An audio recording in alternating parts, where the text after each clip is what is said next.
చాలామందికి ఈ మధ్య కొన్ని అపోహలు ఉన్నాయి. ఈ గ్రహాలు మారడంతో ఏమో అయిపోతుంది అని చెప్పి దాన్ని ఎక్స్ప్రోజల్గా కొంత చెప్పడంతో భయపడుతూ కొంతమంది మాకు కాల్ చేస్తున్నారు. ఏమంటే ఇది ఈ సంవత్సరం మాత్రం కొత్తగా మారట్లేదండి గ్రహాలు.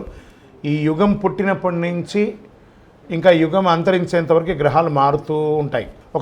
సుమారుగా ఒక ఉదాహరణకి ఎక్కువ శాతం నాకు కాల్స్ వచ్చింది సింహరాశి నుంచే వచ్చింది అనుకుందాం. ఒక ఉదాహరణకి అది అష్టమ శనిగా అయితే ఏమేమో అయిపోతుంది, విడాకులు వచ్చేస్తుందట, విడిపోతారట, అకాల మరణాలట, యాక్సిడెంట్లట అని. ఇదేంది గురుగారు మాకు భయం వేస్తుంది ఏంటంటే, ఒకటి గుర్తుపెట్టుకోండి, 140 కోట్ల మంది భారతీయులు ఉన్నారు.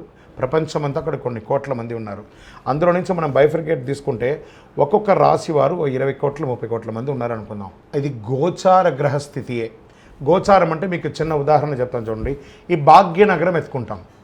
ఈ భాగ్యనగరంలో ఈరోజు ఈ ఆఫీసు ఇది, ఇందులో మనం ఇంతమంది ఉన్నాం, ఇంతమందిలో ఒకరికే ఉంటుంది.